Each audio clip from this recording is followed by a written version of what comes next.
Do you? Probably not. Taking my dairy club and trail first.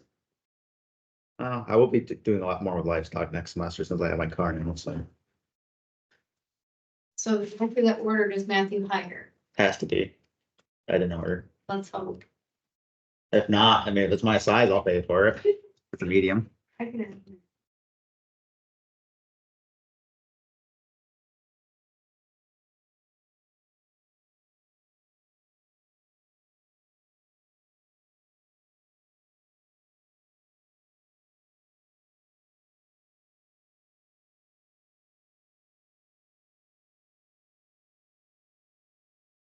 So today we have a document called Reviewing and Monitoring Herd Performance Using Dairy Comp 305. So go through a series of reports that I think might be useful to you. We've sort of talked about some of them already, but these are in one document. That document is, I saved a web page. It's up on Brightspace. So if you want to download it, it's there for you. So we'll try to record this. Sir. Success.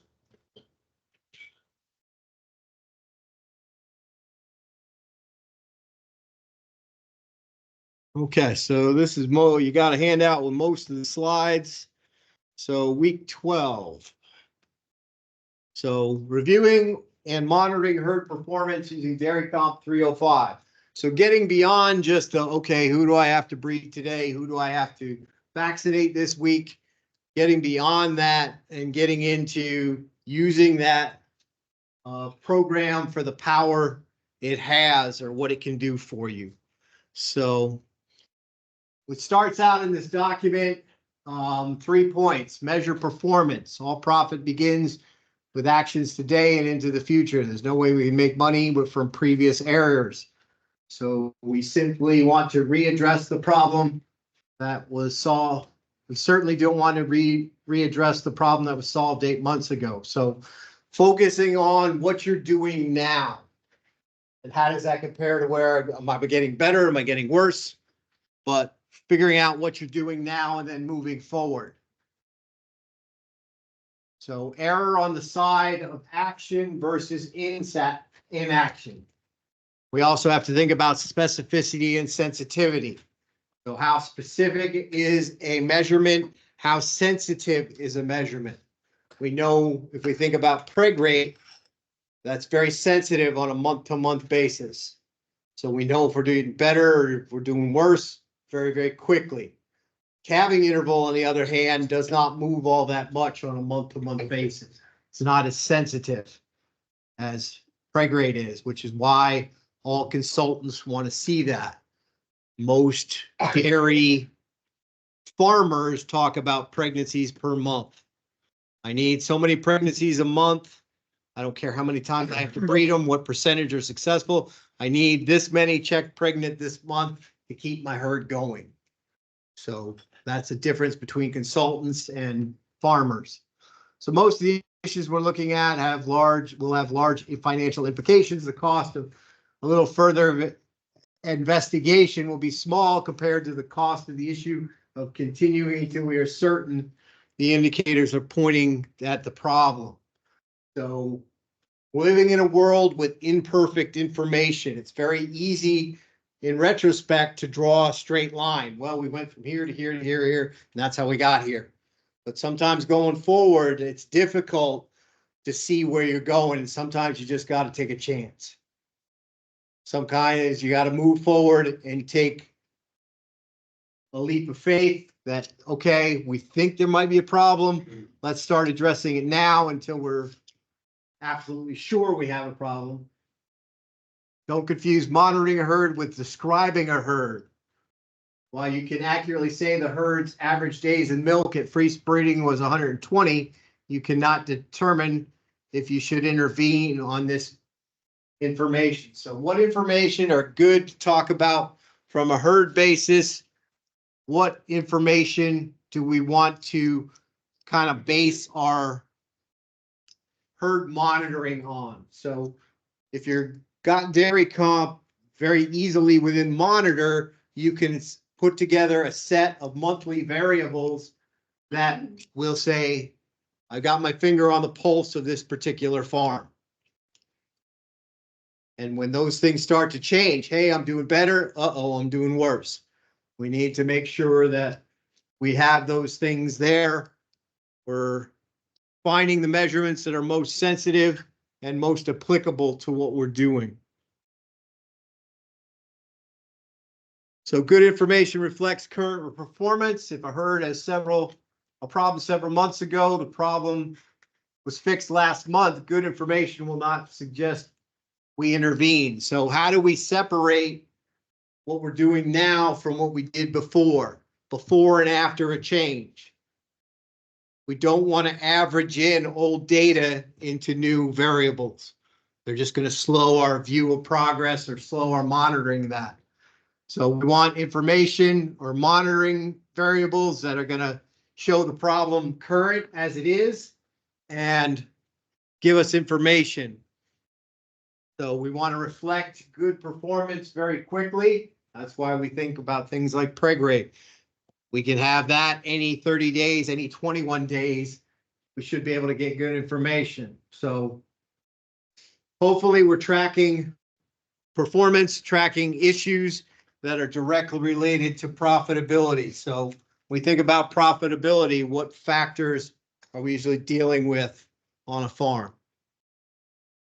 Milk production is the fairly obvious one. Is that sufficient? No. What else do we need to think about? Reproduction.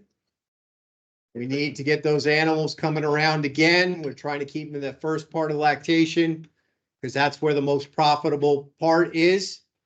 And part of that's because they're, taking it off their back, so they're more efficient when it comes to milk production. But we want to be able to make sure that we can capture those gains in production efficiently. We don't want to pay more for production than we're spending.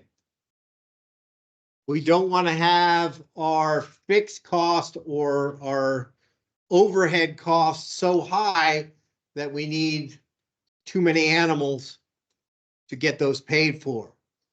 So at least in New York, the last 10 years, everybody's been right sizing their heifer herd, making sure I got a herd that's the size I need and no more. So it used to be we raised everything that survived, but we've got so good at making them survive, we got more heifers than we need. And if every animal, from Professor Marshman's standpoint, costs $2,500 to raise, is that overhead, keeping those animals around, necessary to maintain our herd? If our herd's not actively growing, we have to question the logic of raising every single heifer. And then the question is, where do you cull? I know I probably fall in the group that has a real hard time culling them when they're 3 days old. Granted, you're getting good milk, good calf prices at the moment, but I probably would err in the side of somewhere post weaning. How did they get through? Do they get through without scours, lung issues? Did they grow well? See how they're going to perform before I make that decision. But that's a fairly costly section of their life. So, and will you get your investment back? Don't know. So, but trying to minimize your heifer herd is just that less each of your producing units, your cows, have to cover. Keeps your cost per hundredweight per down if we can keep that heifer herd down. So all these things, are they possible? Not without some effort. This is not necessarily easy, but we have to come up with a plan. And this is what I would like to see if we can get close to before the end of the semester. What's possible? What's probable given the information that we have? So this article divides things up into different areas. So it starts with production. How can I evaluate production in a quick and accurate manner to see where I am, to see how I'm doing things? So we have some days in milk, pea milk. Anybody have any idea what that is? Percent.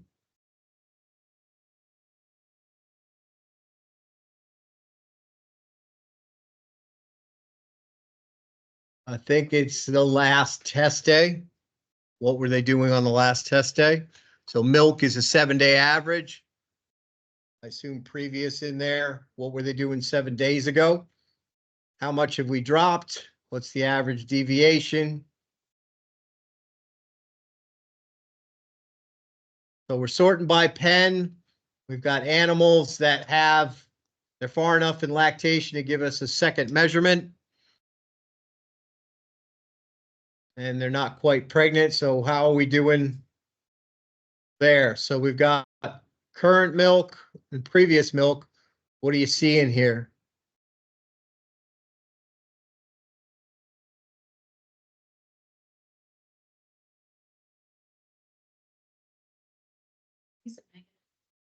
So we certainly dropped, and the question is why? So if this is over a 2-week period and we've dropped, so we've also enforced zeros in the average. If we've got some animals that are not producing what they could be, that may or may not influence things. Sometimes we want the zeros, sometimes we don't. But if these animals are not producing well in some way, shape, or form, we're forcing the averages in there. So what's happened in the last week? We went out to a farm yesterday and we got talking about what happened in March. There was a lot of farms where we got hit on the head with kind of a winter dysentery thing in March. So we had it here at the dairy. Just you could see it on the graph up the dairy with milk production and dry matter intake. Everything just went down for a week. Cows weren't feeling as good. Farm we visited yesterday said they had the same issue. Cost them 14 pounds per cow. So it's probably a little easier to see that here at the dairy because we have pickup every other day. We know if the tank weights have dropped. We've got certainly the indicators with there, but a large herd like we went to yesterday will get lost in the noise if you're not paying attention to it. So having something that's current and responsive is a good way to go. So we've got milk deviation by fresh date. So are the animals going up or down relative to zero? So you've got both. So this seems like a fairly balanced graph. I don't know what it's supposed to be, but it certainly seems like, I can't tell the color there, but the yellow cows seem to be doing better than the green cows. Red, they're probably a wash. But Green cows. so what's going, if we look at that over time, are the cows that calved a couple months ago doing better or worse than the cows that are calving right now? Certainly not as high, certainly got more low more recently. So we start to ask the question, why? So trying to be sensitive, trying to put together something that lets us know. So what do we have there at the end for animals that are what? Not dry, milking, currently freshed, and not quite yet pregnant. So you're looking at that voluntary waiting period, breeding period, early lactation. how are they doing?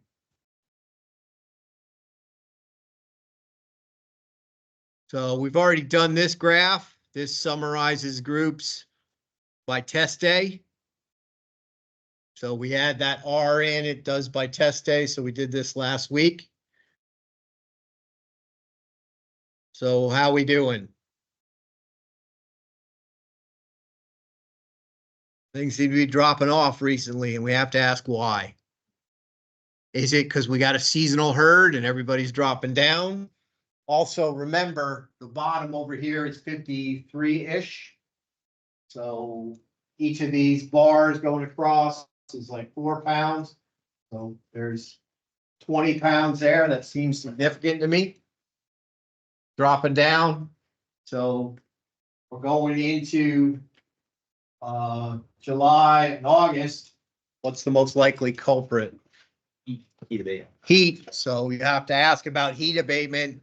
If I'm producing less at this time by lactation group, and then I go and I take a look at my repro numbers, they're also down the same thing. We can start to put together budgets about heat abatement, fans, shade, more water, something.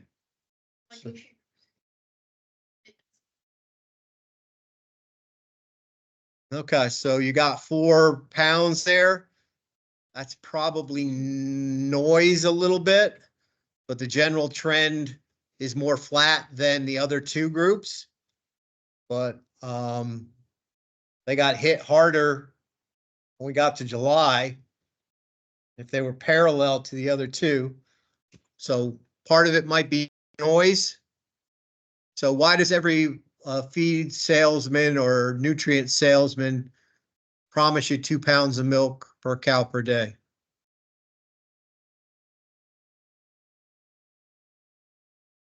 You can't, it's hard to find 2 pounds of milk.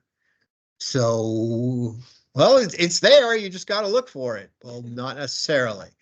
So, yeah, I think I've heard one farmer say, if I had 2 pounds of milk from everybody that promised me that I'd get it, I would have 450 pounds.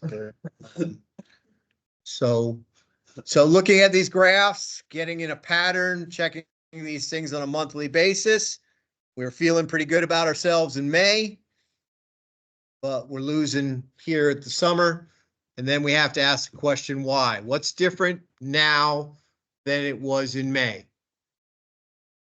So something's different. Do I have cows that aren't the same? Do I have weather conditions? Do I have feed conditions? What's different? So going back and forth. So that's a way to do that. So this is mature equivalent.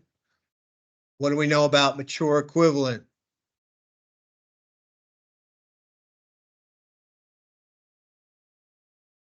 Mature equivalent is a standardized measure. It's not actual production like the previous graph was. It's a standardized measure that, based on the information we have on this cow, at 5 years old, she should be producing this much milk. So we've got the first lactation animals that made a big jump here over the last 6 months. So why might that be?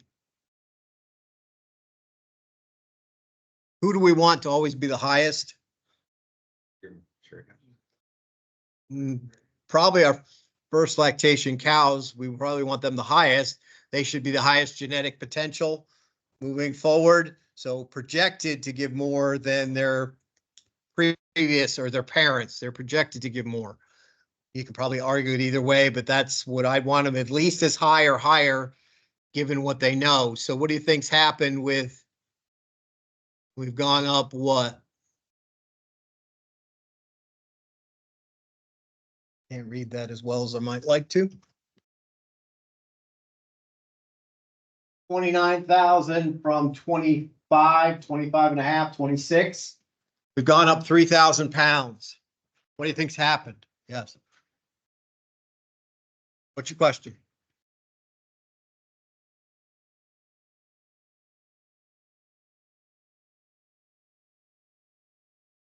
it's based off her current production, and then it goes through a number of equations to project if she's a first calf heifer, where's she going to be when she's 5 or 6? We hope. It's kind of a standard of comparison, so you can tell which cows are better, which cows are worse.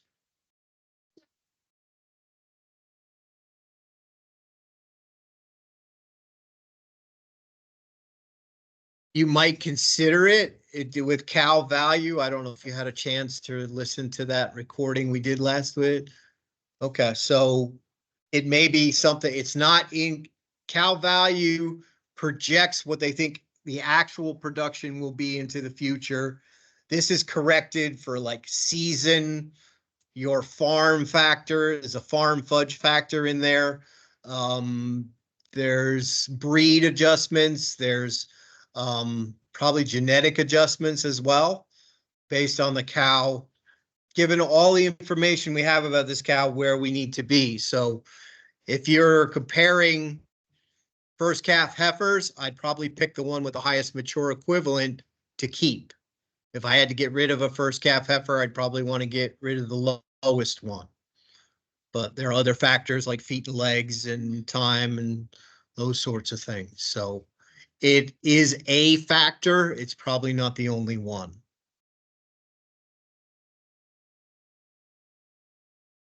So maybe we've done something to change our first calf heifers and they're taking off better. Maybe we've instituted a better growing pattern. They're calving in bigger. Therefore, they're producing more on test day, which suggests, okay, if she's producing this here, she's going to produce that there. So maybe we've done a change with our heifers, and this is a way to look at it and say, hey, we're doing the right thing. We're going in the right direction. So something has changed in our heifer group. What might that be? What's different about the heifers 9 months ago, 6 months ago versus now? Maybe. So if you change the breeding program, what's the hard part about a breeding program? It takes time forever. So if you're going on a farm, you're not selling immediate dollars, you're selling the future of the thing there. So versus Cargill, one of their policies is I have to make that person money before I leave the farm. I can't do that with breeding and genetics. You stick with me, yes, you're going to do well over time.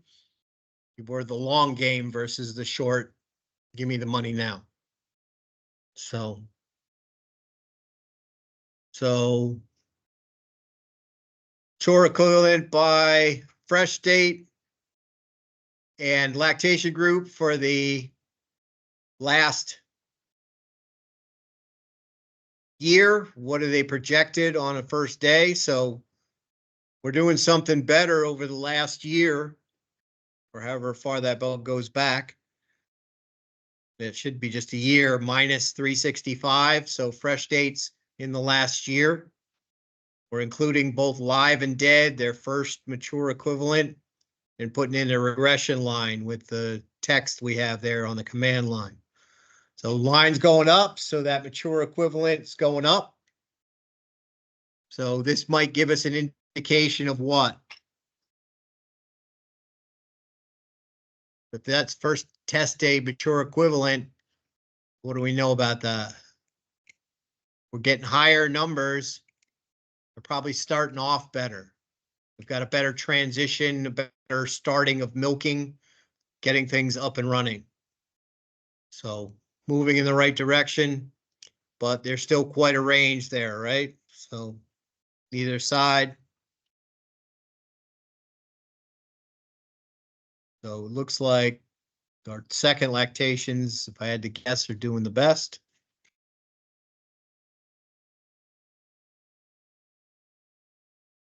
So graph first fat, fresh date and lactation group doing the same thing again. What's happening?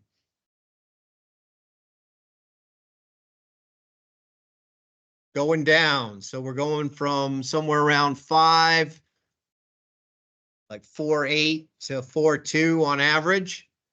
So what things might have happened over the last year?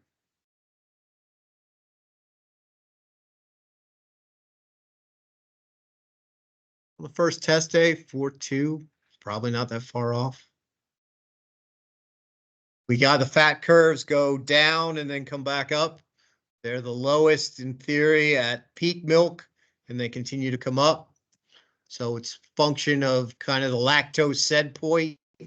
So they keep putting milk fat in, milk protein in. If my lactose set point goes up during peak, we get highest milk volume, and then we may have more similar pounds across lactation, but milk volume percentages dilute out. So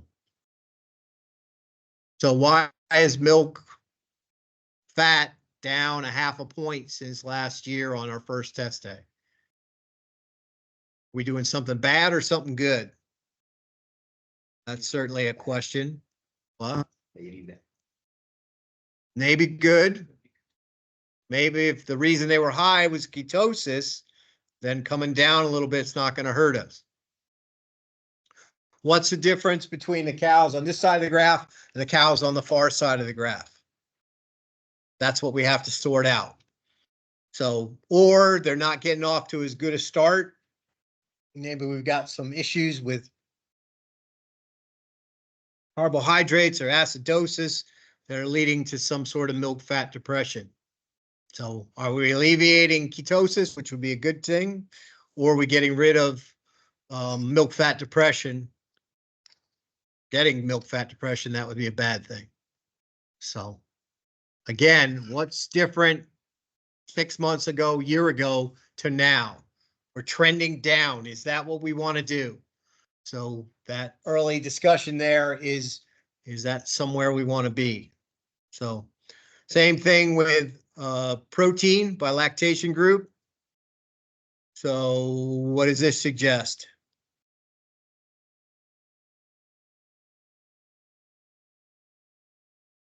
Well, you got a recent drop. Something's not right there.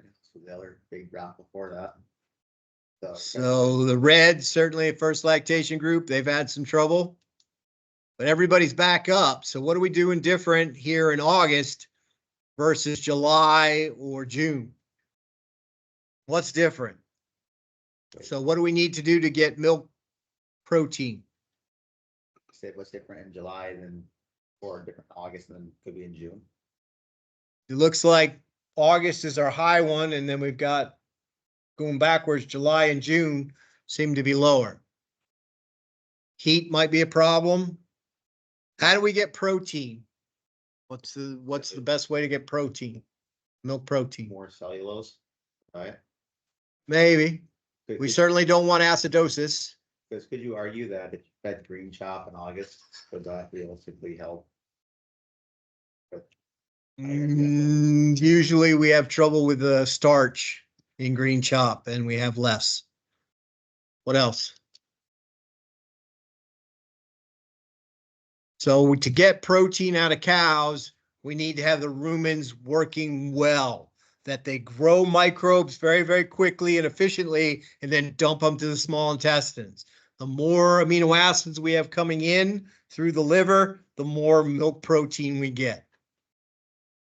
So we have to ask, what's different from a rumen perspective between that August date and that early summer dates? Is it your haylage or your cutting? Maybe. So you don't know on a particular farm. We just have an indicator here that, wow, things are up. You should be able to do all these graphs if you're on DHI test.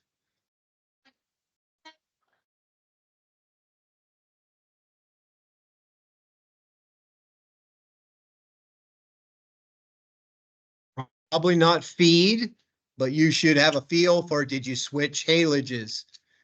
You know, we try to do those things down. We have a master milk production. Every tank weight is put in, how many cows went into the tank, what our tests were on the tank. And we tend to put notes in there, you know, we did BST that week. Usually that meant the next couple tests or tanks are up, and then they come back down. BST went up. There's a 2-week interval on it. So you went up, they came down.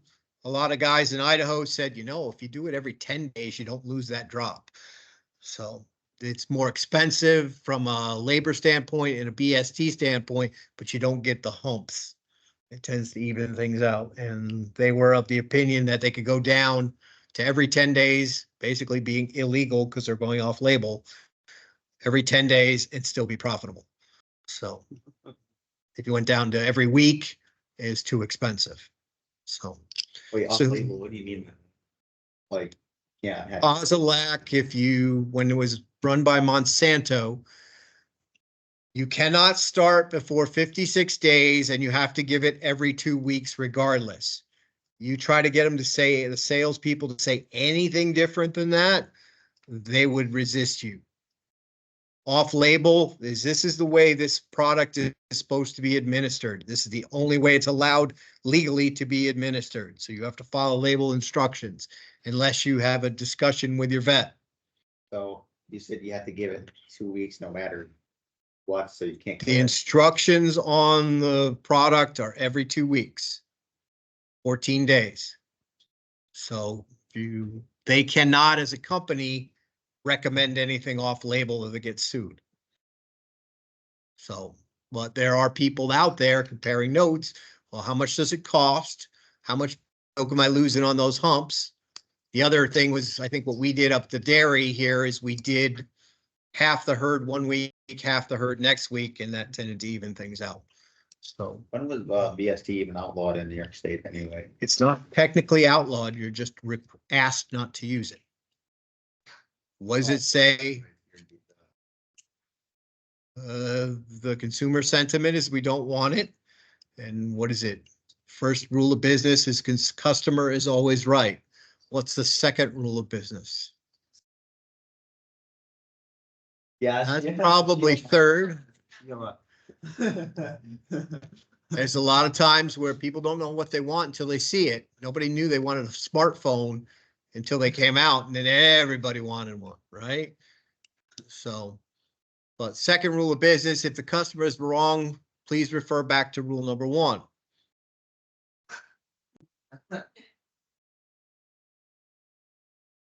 That's if you're in hospitality, the hotel industry, you should probably run into that on a regular basis in your job, customers. So they are not always right, but you're supposed to treat them that way. My brother got a degree in hospitality management from some of the best schools in the country, and he realized too late that he really hates people.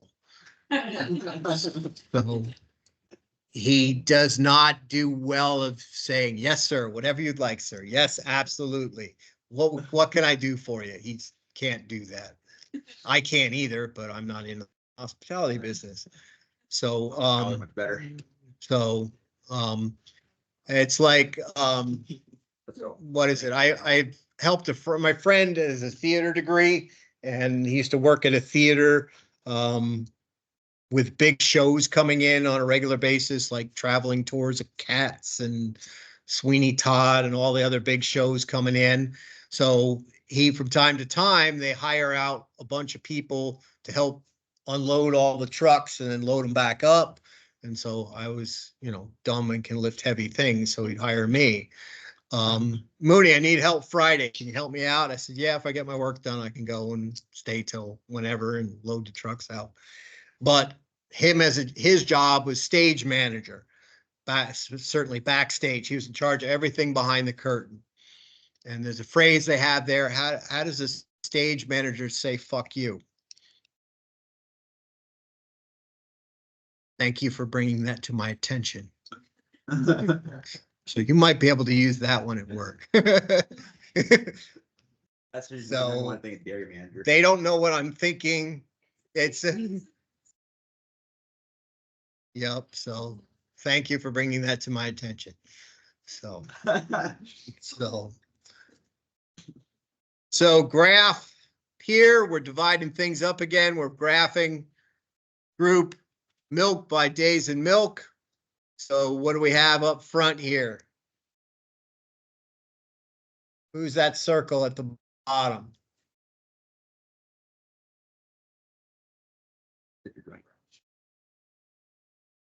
Certainly from a days in milk, their first half of lactation was at 145. So who's in that circle? Animals that aren't doing very well, right? You want them to calve in, you want them to shoot up and then come back down. So anybody in that box is probably not animals that you want. Or they're that car accident that just managed to survive. You know, right? The train wreck, right? You got milk fever, mastitis, ketosis, and yeah, I call them train wrecks. So either they go out the door or they're just hanging around. We want that box to be empty. So looking at what animals are in there can give you a feel for, do I have too many train wrecks? So sensitive, immediate, how am I been doing for the, in this case, the last 5 months? There you go. So milk average by days in milk and lactation group. So what is their average milk production? So don't know what line this is for the last 30 days. So what is their weekly average over the last 30 for fresh cows over the last 30 days? I assume that's a regression line, but doesn't say where it came from. It's pretty flat, or maybe it's just a cutoff point. Everybody above that, I'm happy with. Everybody below that appears to be a first calf heifer. So is everybody where they're supposed to be? What is my bottom there? What is my top? Certainly 25 is not bad to start out on lactation, but you're out here a little bit farther. I might be concerned about this cow. I might be concerned about that cow. If I've got a bunch of those animals, what am I doing wrong? What's different about those animals? 1, 2, 3 across the bottom there versus everybody else. Are they all the ones that got sick? Are they all the ones that had retained placenta? Are they all the ones that didn't grow right? Man, how do I fix that problem? How do I make sure more animals don't get retained? How more do I make sure animals grow better? So depending on what's the same or different between two groups of animals leads me in a direction that I need to move forward. So you've got the same thing more or less. Lactation group. So how many cows you got in each group? We got 77 total cows, less than 30 days fresh. Can't move across there. So my first lactation to me seemed like they're doing a lot worse than my other ones. So maybe they're not taking off as well as they should for the first 30 days. There's a big gap between there. They're giving half the milk of the other two groups. It should be about 75%. So what's wrong with those animals? Or are they doing as much as they can and our second and third are just outperforming? I would say not. You're probably looking at somewhere in that 50-pound range. I think we go a little higher than that. I don't think 90 pounds, 85 pounds is overproducing or it's being stellar there. So again, looking at your fresh cows, trying to see how they take off, how they're moving around. So these reports are meant to zero in on short periods of time, trying to certainly take the hardest part of any lactation is what? 3 weeks before calving, 3 weeks after. You get the animals through that, the rest is cake. So focusing on those times. So what is our milk production? What is our milk production average? M totals, what she did yesterday. So what does this tell you? This report tell you?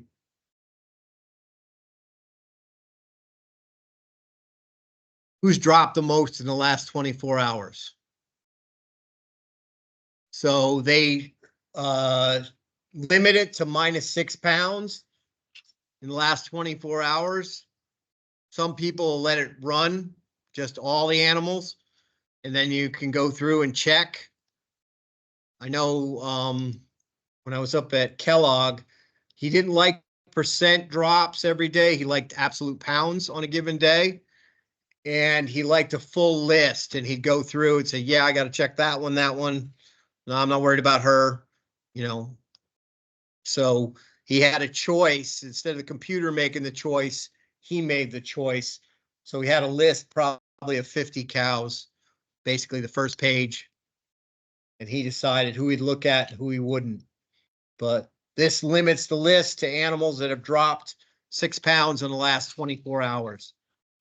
So, Is that what that milk deviation, is that like? yep, Drop? how much it dropped. So you got weekly average, milk total, compared to their weekly average, how far are they down? So 26 pounds in 24 hours, you probably want to look at 1883. Why'd she drop so much? And it's probably because she didn't get ID'd in the parlor, right? Or she's on death's door, one or the other. So she hasn't been giving a lot of milk. So you're down from 21 average to 14. I would imagine that's a sensor issue, not a health issue. She's probably, nope, she's 29 days in milk. Maybe she just never got started. So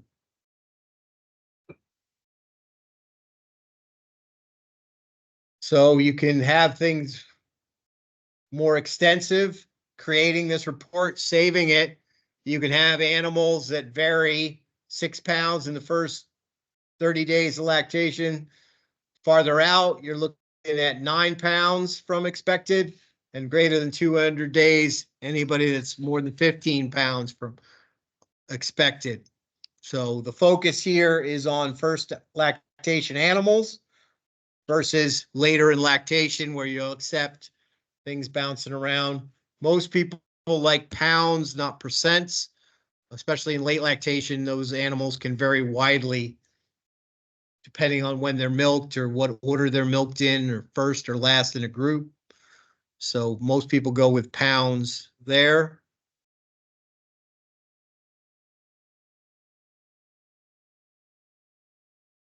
So what's this for?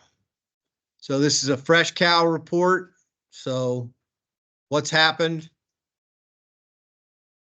Looks like in the last month. So what's happened to your fresh cows in the last month? What events are recorded? What memos are put in? We can see that our harder calving animals, for the most part, seem to be showing a couple different problems.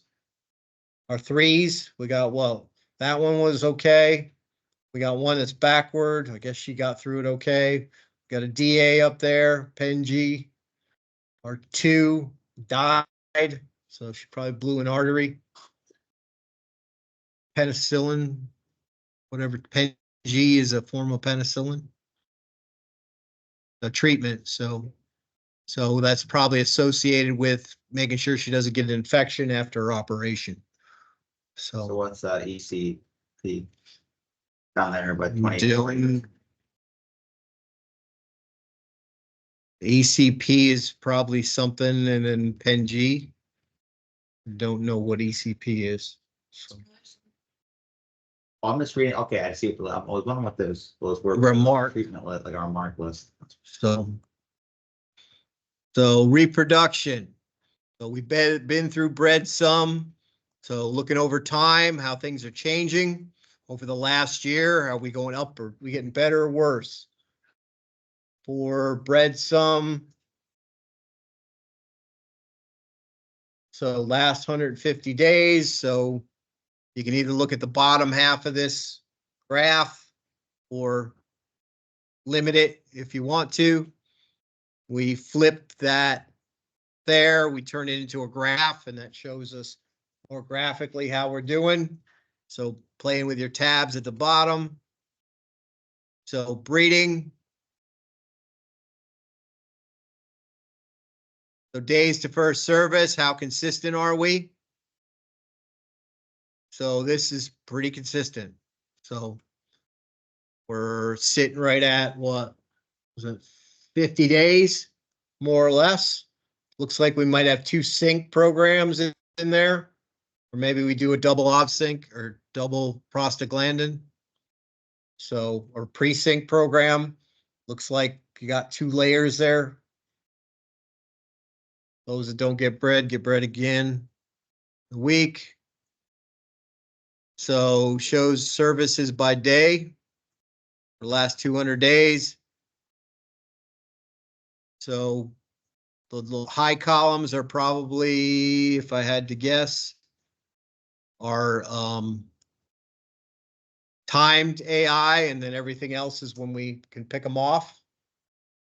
So what days of the week, what pattern going through. So we getting better or worse? Not sure what that does for us. So what happens if there's a bull in your 305?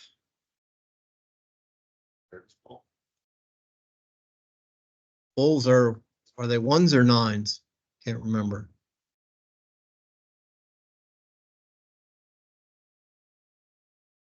I think he's a 1, so that's why they're saying him greater than 1. So all breeding animals. The RC reproductive. So haven't been bred greater than 0. No, our RC is fresh, isn't it? RC1 is fresh. Yeah.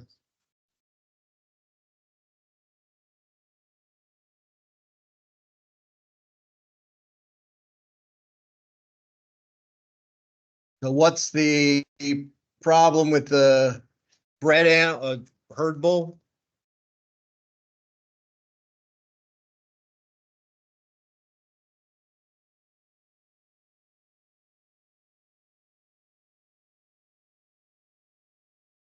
Don't have that with me. Looking for the RC1 is what?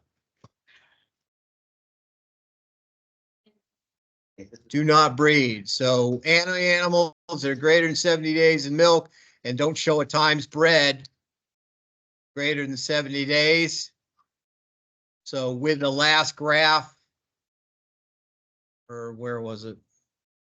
Then 8 is 8 is a bull calf. Okay, so in this herd, yeah, if they're not bred by 70 days, that's probably a problem. So that's probably going to be higher, like 90 or 100. So what happens if we have a bull in the running around? They may be bred and not show up. So depending on where they are, although I don't think I'd want a cleanup bull in less than 100-day group. So also a bull might show up on your list as well. So although it doesn't have days in milk. So herd snapshot. So total cows, different groups of cows. So dry and heifers gives you a feel for whether your herd is growing. Right over the last year, we've dropped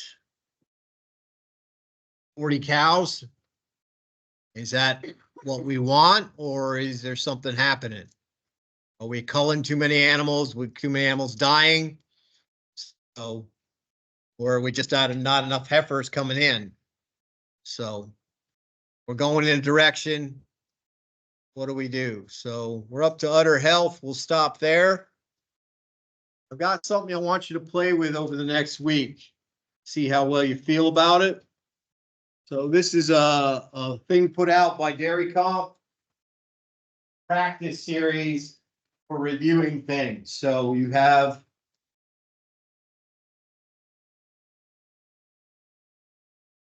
different plots, different reports, and they ask you questions about that report. So which herd would you guys like to play with? Not all of these will work in every herd, but playing with that over the next week. Morrisville, okay, so we use the Morrisville herd. So get as far as you can next week.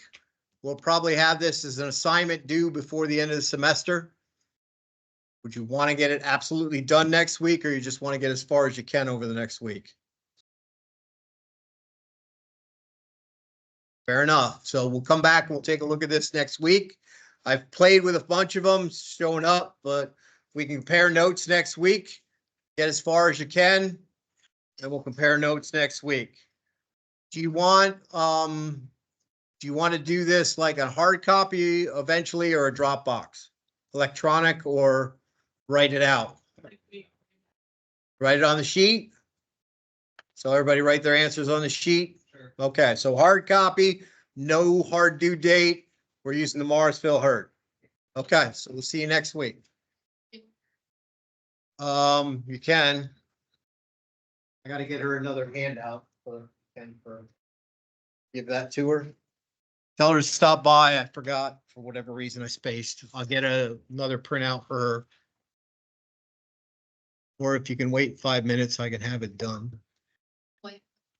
Okay. Send it to the printer and get it done.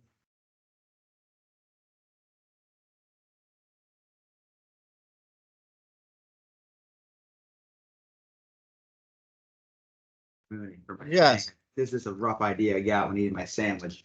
So I think I'm gonna model kidneys, so Okay, I always use some of those gluconate bottles as the kidney, have like an IV running as the nephron. And fucking either they're poking holes in the tube without making a mess during presentation, or making, or getting a mop, one or the you're other. getting a freaking model of how the nephrons work. I didn't know what details you'd be looking for. What how- concept do you want to illustrate? How what is kept by the kid, how, I guess how, can't say how urine is made, how we get Michelangelo's statue.